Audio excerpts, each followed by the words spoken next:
In the heart of Western Kenya, where the red soil stains your feet and the sunsets stretch endlessly across the sky, lived a woman named Zawadi. Zawadi was not loud. She was not dramatic. She was the kind of woman who held storms inside her chest and still served tea with steady hands. For 14 years, she built a life with her husband, Otieno. When they first met, he had nothing but a border dream and confidence in his voice. She believed in him when nobody else did. She sold tomatoes at the market to help him buy his first motorbike. She carried their babies on her back while calculating how to stretch maize flour for the week. She prayed for that man. She defended that man. She respected that man. Even when he began coming home late, even when his phone suddenly needed passwords, even when he stopped looking at her the way he used. In the village, whispers travel faster than truth. Otieno has found a new flower in town. She is young. She wears perfume that enters a room before she does. They say he bought her a smartphone. Zawadi heard everything. But African women are taught endurance before self-preservation. Stay for the children. Men will embarrass you, but they will still come home.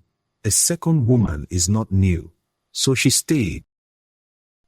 Until the night everything broke. She had gone to town to buy sugar. It was already dark, and the streetlights flickered like uncertain hope. As she passed a small guest house near the bus stage, she froze. There he was, her husband, laughing, holding another woman's waist like it belonged there. The girl was young enough to call Zawadi auntie. The world did not shatter with noise. It shattered silently.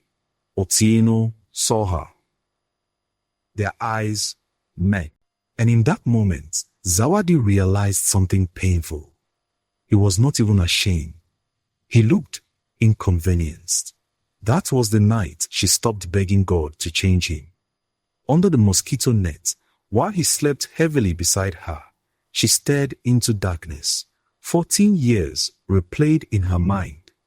Every sacrifice, every humiliation she swallowed in the name of marriage.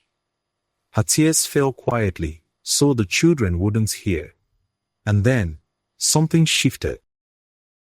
Not anger, clarity. Before sunrise, while the rooster was still clearing its throat, Zawadi woke up. She folded her clothes carefully, not like a woman running away, like a woman relocating her dignity. She woke the children gently. "We are going to town for a while," not she whispered. She did not scream. She did not fight. She did not ask him to choose. She chose herself. When Otieno woke up, the house felt different. Empty, but not quiet. It felt like something sacred had left. The village exploded with gossip. She couldn't endure. What example is she setting? A real African wife fights for her home. But nobody asked what she had been fighting alone for 14 years. In town, life was not easy. Zawadi rented one small single room. She cried some nights. She questioned herself. She feared starting over at her age. But pain can either bury a woman or build her. She began sewing clothes using an old machine her mother had given her years ago. School uniforms first, then church dresses, then wedding gowns. Her hands, once trembling with heartbreak, became steady with months passed. She gained weight again, not from food, from peace. One afternoon, as the sun hung high and unforgiving, Otieno walked into her small tailoring shop. He looked thinner, humbled. The side chick had left him. The money had slowed down. The excitement had faded. "Come home," he said. Zawadi looked at him carefully. For the first time in years, she saw him clearly, not as her husband, not as her provider, just as a man who thought she would never leave.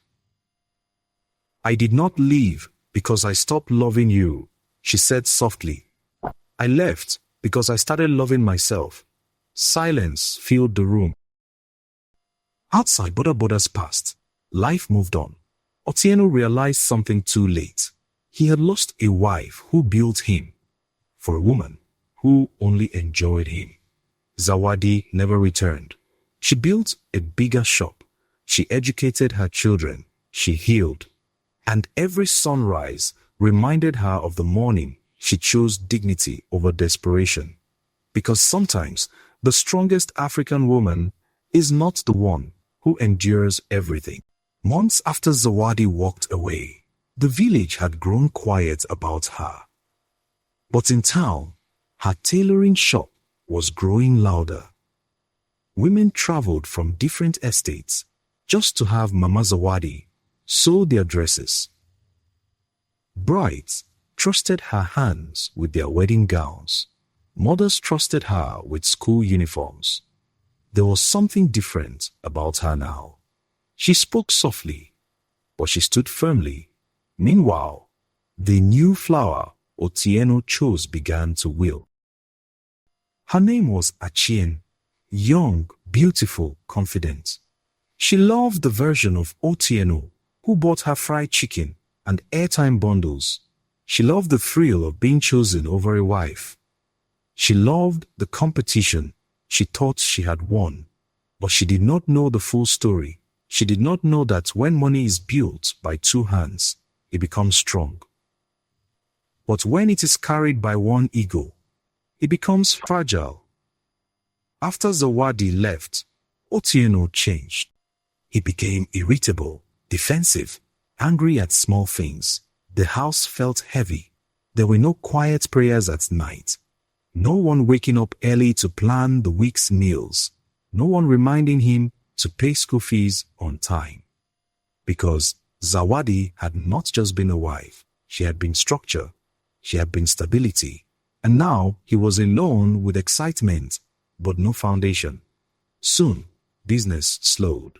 His Boda had mechanical problems. Bills began piling up. Achian noticed.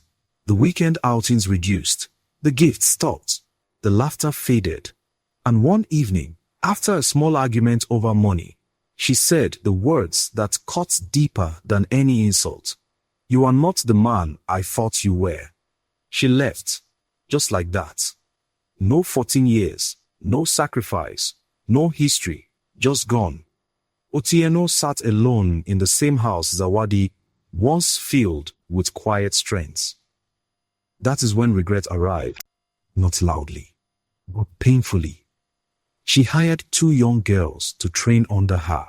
She became the woman she once needed, strong, self-sufficient, peaceful. One Saturday afternoon, as rain tapped gently on the iron sheet roof of her shop, a familiar figure stood at the entrance. Achieng, no makeup, no red lipstick, no confidence, just reality. Zawadi looked up slowly. Their eyes met. There was no hatred in Zawadi's gaze, only wisdom. "I did not know," Achieng said quietly. "I did not know what you had built." Zawadi nodded. "You did not steal my husband," she replied calmly. He walked away himself. Silence. Rain grew heavier. "You can have him back," Achieng whispered. And for the first time, Zawadi smiled. Not a bitter smile. A liberated one. "I do not want what I had to beg to keep." Those words carried weight. Because Zawadi was no longer fighting for a title, she had rebuilt her identity. Later that year, Otieno tried again. He brought elders. He apologized publicly. He promised change. But Zawadi had learned something powerful. Love without respect is slow poison, and peace is more expensive than pride. She forgave him, but she did not return. Instead, she bought land. She built a small house for herself and her children, and every sunrise that touched her new doorstep reminded her she did not lose a marriage. She escaped a cage, and somewhere in the village, people began telling her story differently. She is strong. She is brave. She chose herself. Because sometimes the real victory is not getting the man back. It is never needing him again.